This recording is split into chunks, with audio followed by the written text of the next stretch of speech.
사람은 누구나 똑같은 일을 계속 반복하다 보면 무덤덤해지기 마련입니다. 경치 좋은 곳에 간 관광객들이 탄송을 치고 환호하면서 야, 멋있다, 정말 좋다, 그림 같다, 그렇게 할 때도 거기에 사는 주민들이나 가이드들을 보면은 무덤덤합니다. 사람들은 말합니다. 그 주민들에게 여기서 살면 얼마나 좋겠어요. 또 가이드한테 말합니다. 우리는 어쩌다 한번 이렇게 여행하는데 가이드님은 참 좋겠어요. 그런데 본인들은 무덤덤합니다. 왜 그럴까요? 그 경치에 익숙해졌기 때문에 그래요. 여러분, 부부 사이에 권태기라는 게 있습니다. 그런 게 없으면 더 좋겠지만 권태기가 왜 생길까요? 저는 비슷한 이유 때문에 생긴다 이렇게 생각합니다. 연애할 때는 너 없이는 나는 못 산다, 당신 없는 세상은 뭐 태양 없는 세상이고 안고 없는 찐빵이고 뭐 이런 소리를 막 하던 부부도 결혼 생활을 오래 하다 보면 매력이 하나도 없고 사랑하는 마음도 다 떨어지고 어느 순간엔 남보다 뭐 난 게 없는, 그래서 아주 무덤덤한 이 권태기에 빠지게 되는 것이죠. 그래서 이런 말이 있습니다. 레스토랑에서 식사하는 부부가 침묵을 지키는 시간은 결혼 기간과 정비례한다, 그런 말이 있어요. 그러지 않으면 더 좋겠지만 일리가 있는 말이다 생각합니다. 저는 신앙생활도 마찬가지라고 생각합니다. 처음 교회 나와서 막 은혜 받을 때 보면은 그분이 평생 신앙생활을 잘할 것처럼 생각되지요. 저는 목회를 이제 짧지 않은 기간 동안 하면서 그런 거를 여러 번 경험해서 속지 않습니다. 봐야 알아요. 시간이 지나면 열심도 떨어지고 기쁨도 다 사라지는 경우를 종종 보았기 때문에 그래요. 심한 경우에는 교회 예배도 안 나와요. 예배 안 나옵니다. 이처럼 무슨 일이든지 타성해졌는 것은 타락입니다. 뭐든지 그렇습니다. 죄송합니다. 따라합시다. 타성해졌는 것은 타락이다. 오늘 거행되는 성찬식도 마찬가지입니다. 처음 성찬식 참여했던 여러분 그 경험 생각나세요? 기대감이 있죠. 또 어떤 면에서 신비감도 있죠. 그러나 자주 성찬식에 참여하다 보면 다 사라지고 기대감도 없고 사모하는 마음도 없고 어떤 신비한 마음도 없고 그냥 무덤덤해지는 것입니다. 여러분, 이건 아무것도 아닌 것이 아닙니다. 영적 타락이에요. 이 성찬 예식이 얼마나 귀한 예식인데 전혀 그런 마음이 없다, 타락입니다. 하나님은 사모하는 자에게 은혜를 주시지 사모하지 않는 자에게 은혜를 주시는 분이 아닙니다. 오늘 성찬식을 통해 주님이 성찬식을 통해 베푸시는 은혜를 간절히 사모하는 마음으로 성찬 예식에 참여함으로 우리 중에 한 사람도 빠짐없이 이 성찬 예식을 통해 은혜를 체험하는 시간 되기를 축복합니다. 그리스도인들이 가장 자주 사용하는 말 중에 은혜 받았습니다 라는 말이 있어요. 그죠? 야, 오늘 말씀에 은혜 받았습니다. 오늘 찬송을 부르면서 참 은혜가 됐습니다. 그런 말을 많이 하죠. 그러면 어떻게 은혜를 받을까요? 우리가 어떻게 은혜를 받는다는 말일까요? 하나님께서 그리스도인들에게 은혜를 베푸시는 방법이 세 가지가 있습니다. 은혜의 통로가 세 가지가 있습니다.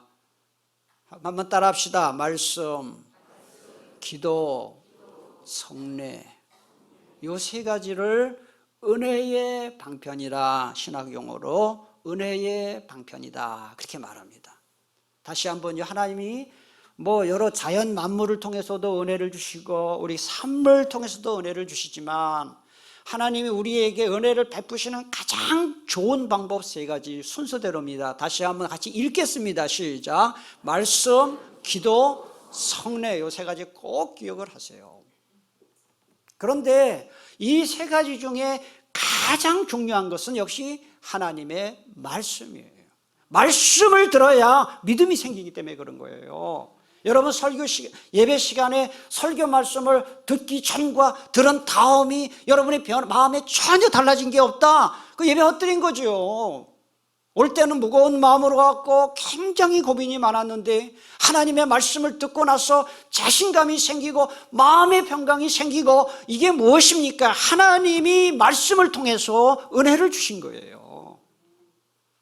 똑같은 말씀이 똑같은 목사에 의해서 강단에서 선포되지만 설교 말씀을 사모하고 귀 기울이는 자가 그렇지 않은 보다 훨씬 더 큰 은혜를 받을 수가 있는 거예요. 저는 이렇게 설교 시간에 특히 여러분들 다 보면서 설교를 하기 때문에 어떤 분이 설교에 지금 은혜를 받는지 안 받는지 대충은 알아요.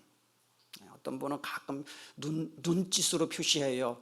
길어요. 빨리 끝내요. 나 그런 분은 안 쳐다봐요. 그래서 내가 설교에 떨어져요. 힘이. 어떤 분은 막 사모를 해요. 목사님 벌써 끝내세요. 더 하세요. 말은 하지 않지만. 착각인가요? 네. 자, 하나님 말씀만큼이나 하나님이 은혜를 베푸시는 또 방법은 2번째 기도예요. 기도. 여러분 하나님 말씀의 은혜를 아무리 많이 받았어도요, 기도로 뒷받침되지 않으면은 그 받은 은혜를 다 까먹고 말아요. 여러분 설교 시간에 말씀 듣는 시간에 은혜 받았는데 그게 오래 못 가잖아요. 그 왜 그래요? 기도에 뒷받침이 없어서 그래요. 기도는 하나님의 말씀을 통해 은혜를 받는 통로인 동시에 이미 받은 은혜를 저장하는 그릇이에요. 그래서 기도는 통로요, 그릇이라는 사실을 알아야 됩니다. 그런 점에서 저와 여러분 기도의 용량이 좀 커지게 되기를 축복합니다. 은혜 받는 3번째 통로는 성례라 그랬어요. 성례, 거룩성자, 어떤 의식 내자입니다. 이 성례에는 또 2가지가 있다는 거예요. 2가지 성례가 있다. 첫째는 세례, 2번째 성찬. 그래서 우리 개신교에서는 이 성례에는 2가지를 이야기합니다. 세례와 성찬입니다. 천주교의 캐톨릭에서는 7성례를 이야기합니다. 결혼식도 성례고 죽을 때 그 임종하는 것도 성례로 생각합니다. 그래서 7성례를 주장하지만 우리 개신교에서는 성례 2가지를 얘기합니다. 그래서 여러분 세례는 평생 몇 번 받습니까? 1번 딱 받습니다. 세례 2번 받지 않습니다. 그러나 이 성찬은 죽을 때까지, 주님 오실 때까지 계속 받는 것입니다. 그런 차이가 있습니다. 토마스 아 캠피스는 그리스도를 본받아라는 그의 책에서 이 성찬에 참여하는 성찬의 은혜를 사모하는 마음으로 이렇게 기도를 했습니다. 그 기도문이 이렇게 남아 있습니다. 주님, 병자가 치료해주는 의사에게 가까이 가고 배고프고 목마른 자가 생명의 샘인 주님에게 가까이 가고 곤궁한 자가 천국의 왕에게 가까이 가고 종이 그 주인에게 가까이 가고 피조물이 창조주에게 가까이 가고 버림받은 영혼이 인자한 위로자에게 가까이 가듯이 저는 주님께서 선과 위대한 사랑을 베푸시리라 믿고 주님께 가까이 가나이다 라고 기도했어요. 이 기도가 성찬을 대하는 우리의 기도가 될 수 있기를 축복합니다. 자, 성찬식을 누가 만들었을까요? 성찬식을 교황님이 만들었을까요? 성찬식을 목사가 만들었을까요? 성찬식을 장로가 아니에요. 성찬식은 예수님이 직접 만든 예식입니다. 예수님이 십자가에 못 박혀 돌아가시기 전날 밤 최후의 만찬을 했어요. 12제자들을 데리고 최후의 만찬, 여러 그림도 많이 보셨죠? 그게 예수님이 만드신 성찬식입니다. 그래서 오늘 23절 앞에 여러분 보시면은, 여러분 성경 보세요. 23절 맨 앞에 보시면은 사도 바울이 이렇게 말합니다. 내가 너희에게 전한 것, 성찬식입니다. 내가 너희에게 전한 것은 누구한테 받았다 그랬습니까? 내가 너희에게 받은 것은 주님께 받았다 그랬어요. 그러니까 성찬식은 주님이 제정하신 예식이다라는 것을 알 수가 있습니다. 그럼 성찬 예식이 어떤 의미와 교훈을 가지는지 세 가지 간단하게 말씀을 드리겠습니다. 성찬식은 첫째로 주님이 우리 죄를 대속하시기 위해서 십자가에 못 박혀 돌아가신 것을 기념하는 의미가 있다. 오늘 23절부터 25절에 그 얘기가 나오죠. 내가 너희에게 전한 것은 주께 받은 것이니 곧 주 예수께서 잡히시던 밤에 떡을 가지사 축사하시고 떼어 이르시되 이것은 너희를 위하는 내 몸이니 이것을 행하여 나를 기념하라 하시고 식후에 또한 그와 같이 잔을 가지시고 이르시되 이 잔은 내 피로 세운 새 언약이니 이것을 행하여 마실 때마다 나를 기념하라 하셨으니, 여기 보면 계속 기념하라 기념하라, 24절 끝에 25절부터 기념하라 기념하라 이렇게 나와요. 여러분 성찬식 때 우리가 빵을 먹지 않습니까? 빵 조각을 먹습니다. 빵을 먹을 때 이 빵이 뭐냐 하는 거예요. 십자가에서 찢기신 주님의 살을 기념하는 거예요. 조금 이따 우리가 포도즙을 마십니다. 오늘 강단을 보니까 우리 김상희 집사님이 아주 의미 있게 강단을 꾸며주셨어요. 여기 가시면류관, 가시관 있지요. 이 붉은색은 피를 상징하지요. 이게 야자 나무 가지 아닙니까? 예, 종려 주의를 상징하고, 여기 보니까 또 뭐가 있죠? 포도즙이 있고, 이 오늘 강단이 이런 주님의 고난을 의미하는 강단이에요. 그러니까 우리가 이 포도즙을 마실 때, 아, 주님이 나를 위해 십자가에서 온몸의 피를 다 쏟으셨구나, 그를 이제 기념하는 것입니다. 그러므로 이 성찬식 때 빵과 포도즙을 먹고 마시는 것은 우리 죄를 대속하시기 위해서 십자가에 못 박혀 돌아가신 주님의 은혜와 사랑을 기념하는 동시에 구원받은 은혜에 대해서 감사하는 의미를 가져요. 이 기념한다는 말은 머리와 가슴 속에 새겨지도록 깊이 생각한다는 이런 뜻이 있어요. 제가 여러분의 마음 상태를 모르지만은 제가 짐작을 합니다. 교회 다닌 지 오래되신 분들일수록 내가 예수 믿고 구원받아서 감사하다 하는 마음이 더 커야 되는데 그렇지 않은 경우가 많아요. 오히려 요새 처음 예수 믿고 처음 구원받고 처음 신앙생활해서 그런 분들이 교회 나오는 게 좋고 내가 예수 믿는 게 너무 좋다, 오히려 커요. 왜 그럴까요? 이게 다 타성해져 있어요. 오늘 성찬 예식에 참여하면서 정말 내가 예수님의 은혜로 구원받았다는 사실이 감사가 좀 커지는 시간이 될 수 있기를 축복합니다. 사랑하는 가족과 사별하는 아픔은 인간이 겪는 아픔 중에 큰 아픔이라고 생각합니다. 누군가 돌아가셨을 때 가장 먼저 하는 일은 시신을 수습하는 일입니다. 염이라고 하죠. 그 다음에 하는 일이 무엇입니까? 고인의 유품을 정리하는 것입니다. 고인의 유품, 고인이 평소에 귀하게 쓰시고 자주 썼던 유품을 왜 남겨놓습니까?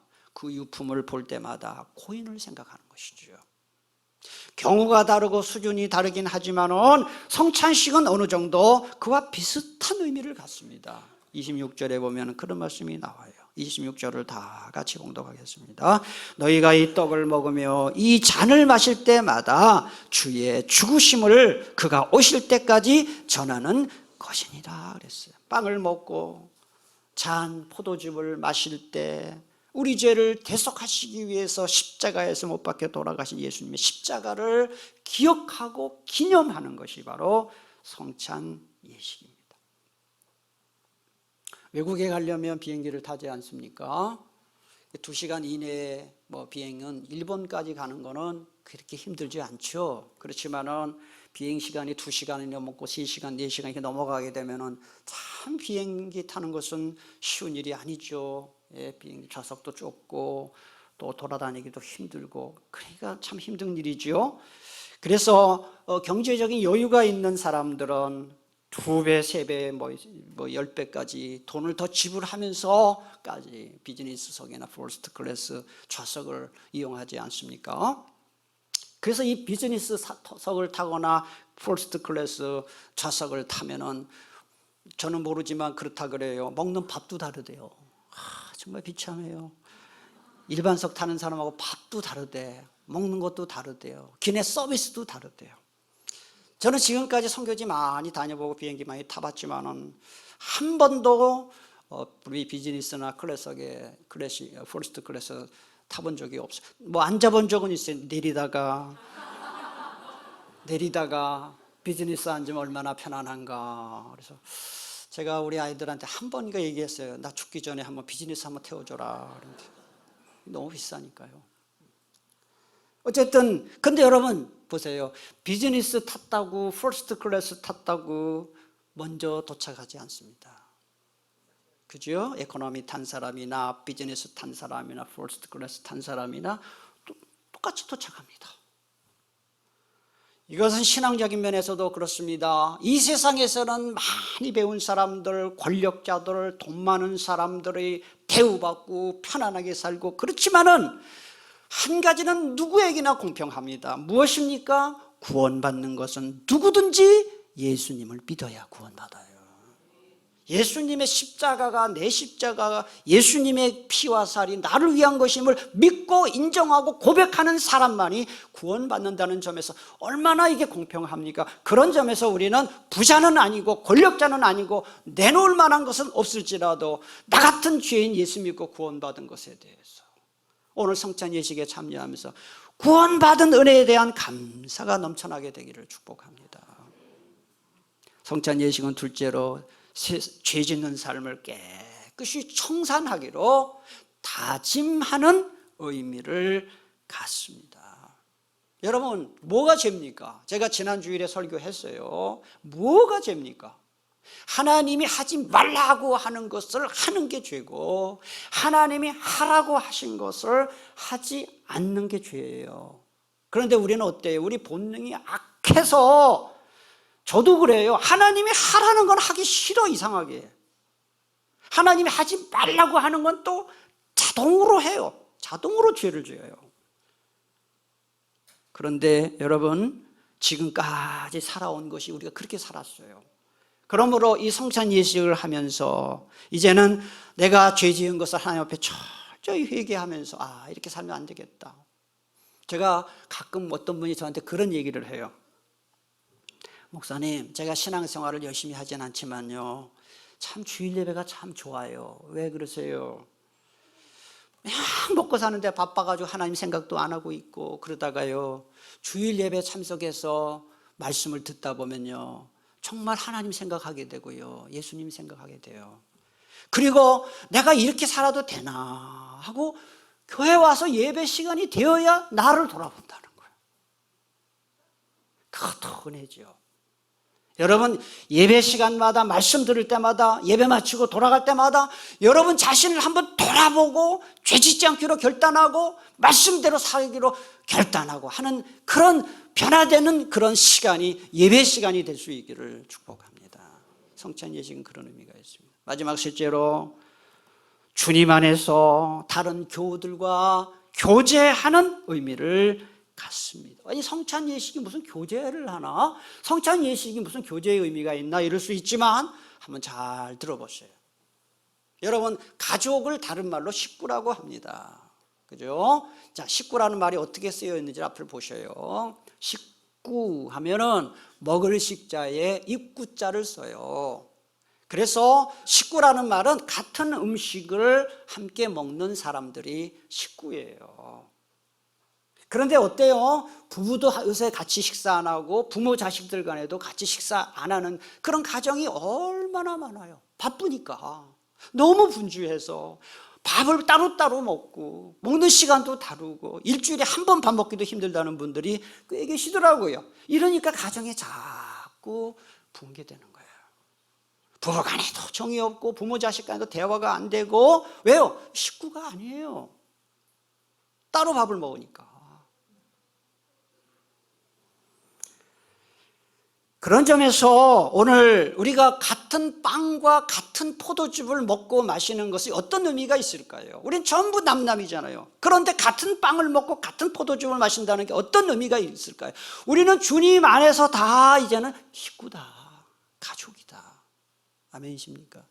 우리 교회는요 다 가족이에요, 식구예요. 그래서 제가 교회 안에서 모르는 사람하고도 인사하라고 하잖아요. 가족끼리니까. 네? 매 주일 난예배 마치고 우리 교우들이 교회 식당에 올라가서 점심 식사 먹는단 말입니다. 점심을 같이 먹어요. 이게 그냥 오늘 뭐처럼 밥 안 한다 그런 정도가 아니에요. 여러분, 교회에서 같이 식사를 한다는 것은 엄청난, 이건 성례입니다. 성례.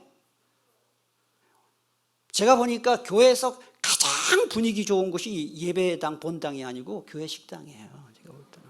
예배 시간에는 뭐 이렇게 웃고 이런 거 별로 없는데 식당에 올라가면 찌푸린 사람 하나도 못 보겠더라고요. 특히 고기 나온 날은 더 많이 오시더라고. 네. 와, 사람들이 분위기가 좋아요. 맛있는 게 들어가니까 그 식당에 모여서 서로 또 대화하고 교제하고, 이 먹는 게 단순히 음식 배 채우는 게 아니라니까요. 우리는 한 가족이구나라는 것을 확인하는 의미가 있어요. 확인하는 의미가 있어요. 여러분, 최후의 만찬 그림을 보세요. 이게 뭐 하는 거예요? 말이 거창하지 만찬이 뭐예요? 저녁 식사예요. 저녁 식사. 그래서 예수님께서 12 제자들과 함께 저녁 식사하신 것이 그게 최후의 만찬, 십자가 앞두고 할 일이 얼마나 많았겠어요. 그런데 예수님께서는 제자들과 함께 저녁을 같이 드심으로 그게 만찬이고 성찬이에요. 성찬. 요즘 우리 교회에 참 감사한 것은 코로나 이제 막 거의 끝나가면서 새가족분들이, 젊은 분들, 부부들이 특히 많이 오셨어요. 최근에. 얼마나 감사한지요. 그런데 제가 조심스럽게 얘기를 하는 겁니다. 시험에 들지 않았으면 좋겠고요. 뭐냐면 같은 새가족이라도 등록 신방을 받은 분하고 받지 않는 분은 그분들 사이에는 제가 느끼는 친밀감이 다르다는 거예요. 옛날에는 여러분 카페가 없었어요. 카페가 막 이렇게 들어선 게 오래되지 않았어요. 카페 없을 때는 특히 애기 엄마들, 젊은 주부들이 애들을 뭐 어린이집, 유치원 보내고, 그리고는 자기 집에 가서 커피 마시고 그랬어요. 그때는. 근데 지금은 집에 절대로 초청 잘 안 하잖아요. 카페가 생기면서. 그러면서 이제는 우리나라 분위기가 집에 외부 손님을 받아들이지 않는 분위기가 돼서 이게 교회까지 와가지고, 그전에는 교회 등록을 하면 담임 목사를 초청을 해서 예배를 함께 드리고 차라도 한 잔 같이 마시는 게 너무 당연했어요. 요새도 그런 분이 계시죠, 물론. 그래서 제가 그 집에 가서, 가정에 가서 날 잡아서 가서 예배 드리고 차라도 한 잔, 과자라도 하나 같이 나누다 보면 대화를 하게 돼요. 그분이 이런 분이구나, 이런 가정에 사시는구나, 굉장히 친밀감을 느끼게 돼요. 그런데 10년을 교회 다니고 20년을 교회 다녀도 한 번도 그런 일이 없다. 거리가 먼 거죠. 그런 걸 보면서 이 같이 먹고 마시는 것이 이게 얼마나 중요한가. 그래서 제가 여러분 구역 모임 때 그냥 국물도 없이 하지 말라 그러잖아요. 구역 모임 때 카페를 가든지 뭐 차를 마시든지 커피를 마시든지 뭘 하든지 아니면 식사를 하든지 꼭 먹는 게 있어야 돼요. 여러분, 사람이 모여서 뭐 이야기를 하는데 먹는 거 앞에 놓고 얘기하는 거하고 아무것도 없이 그냥 뭐 누가 저보고 만나자거나 물 한 잔 안 준다, 별로 기분 안 좋아요. 별로 기분 안 좋아요. 뭐 햄버거라도 하나 준다든지 맛있는 뭐 커피를 준다든지 그러면서 해야 이게 분위기, 마음이 죄송합니다, 따라합시다. 입이 열려야 마음이 열립니다. 교제해야 돼요, 교제. 그래서 여러분 친교회 모임 때 꼭 식사 교제를 하든지 카페 가서 하든지 구역 모임 때도 그냥 먹는 게 있어야 돼요.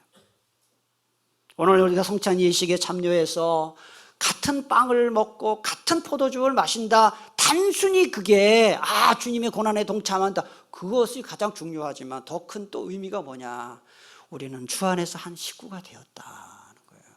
고린도전서 10장 17절 떡이 하나요, 많은 우리가 뭐라 그랬어요?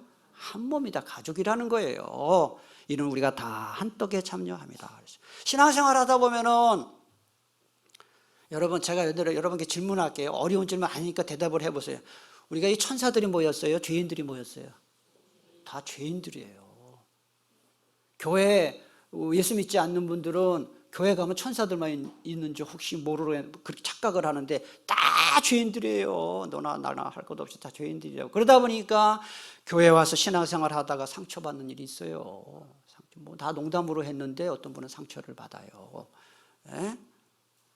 그래서 상처를 받아가지고 예배도 잘 나오던 분이 안 나오고 아예 발길을 끊는 분도 계시고 그래요. 그러면은 이제 기존 뭐 친교회나 구역 식구들이 전화를 하거나 또는 찾아가서 이제 그분을 위로하고 한답시고 한 말 중에 아주 이런 말을 하면 안 되는데 이런 말을 해요. 아무개 형제님, 아무개 자매님, 아유 교회 그 사람 보고 나오면 안 돼. 하나님 보고 나와야 돼. 그런다고. 웃기고 있네요. 그렇게 말하는 사람은 정말 하나님 보고 나와요? 저는 아니라고 생각해요.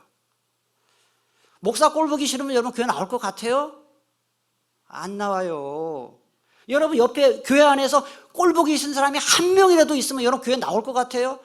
꺼려져요. 왜요? 우리는 사람이기 때문에 눈에 보이지 않는 하나님을 보고 교회 나올 수 있는 사람이 저부터 그렇게 못해요. 여러분 교회 나올 때는 친한 사람이 있어야 되고 다른 사람이 좋아야 교회 나오지 하나님만 보고 나오라 아주 무책임한 말이고요. 그렇게 하면 안 되는 거예요. 나를 봐서라도 나 때문에 나오는 사람이 있는 교회, 그런 교회가 될 수 있기를 축복합니다. 말 조심하셔야 돼요. 그래서 예를 들면 친교회에서 뭐 이렇게 얘기를 했는데 분위기 좋으니까 뭐 농담도 했겠죠. 다들 웃는데 어떤 한 사람은 그것 때문에 상처받아요. 물론 상처받는 분도 문제의 책임은 있겠지만 그래서 항상 이 농담할 땐 조심해야 돼요. 이 말하면 저분이 상처받지 않을까 하고 해야 돼요. 좋은 뜻으로 해도 그런 일이 있다 이 말이죠. 그래서 우리는 이 성찬식에 참여하면서 내가 말 한마디 잘못한 것 때문에 행동 하나 잘못한 것 때문에 누군가에게 상처가 된 일이 있지 않은지 한번 생각해야 돼요. 고슴도치처럼 내가 가시노릇을 하지 않았는지 한번 돌아봐야 됩니다. 마지막으로 성찬 예식에 참여하기 전에 꼭 해야 할 일이 있습니다. 28절 29절입니다 28, 29절 함께 봉독하겠습니다. 시작. 사람이 자기를 살피고 그 후에야 이 떡을 먹고 이 잔을 마실지니 주의 몸을 분별하지 못하고 먹고 마시는 자는 자기의 죄를 먹고 마시는 것. 여기 보면 사람이 28절 사람이 자기를 어떻게 하고 살핀 다음에 성찬식에 참여해라 그랬어요. 이거는 마음의 준비 없이 은혜를 사모하는 마음이 없이 예식에 참여하면 죄가 된다. 여러분 그리스도인이 비그리스도인과 다른 점이 뭐예요? 죄 안 짓는 겁니까? 그렇지 않습니다. 그리스도인들 다 죄 짓습니다. 뭐가 다릅니까? 죄는 짓지만 반드시 회개한다는 거예요. 뉘우치고 회개한다는 점이 다르다는 거예요. 말씀 맺겠습니다. 어떤 학자가 연구를 했더니요, 식탁을 치우거나 뭐 하여튼 행주 있잖아요. 젖은 행주 막 사용하고 젖은 행주를 12시간 동안 방치를 하게 되면, 빨지 않고 방치하면은 세균이 100만 배까지 늘어난다. 그런 연구 보고가 있습니다. 죄가 그렇습니다, 여러분. 죄 짓는 즉시 회개하지 않으면 나중에 죄 짓는 게 그냥 습관이 되고 죄 짓는 삶을 살게 됩니다. 오늘 성찬 예식에 참여하면서 우리가 그동안 하나님 앞에 얼마나 많은 죄를 지었는지, 그리고 내가 정말 주님의 십자가를 과연 얼마나 생각하며 살았는지, 이번 고난주간만이라도 주님의 십자가를 깊이 묵상하시고요. 그 다음에 내가 내 말로 내 행동으로 누군가에 상처 준 일이 없는지, 화목하게 지내고 있는지, 거룩한 삶을 살기로 다짐하는 귀한 시간 되기를 축복합니다. 기도하겠습니다. 하나님.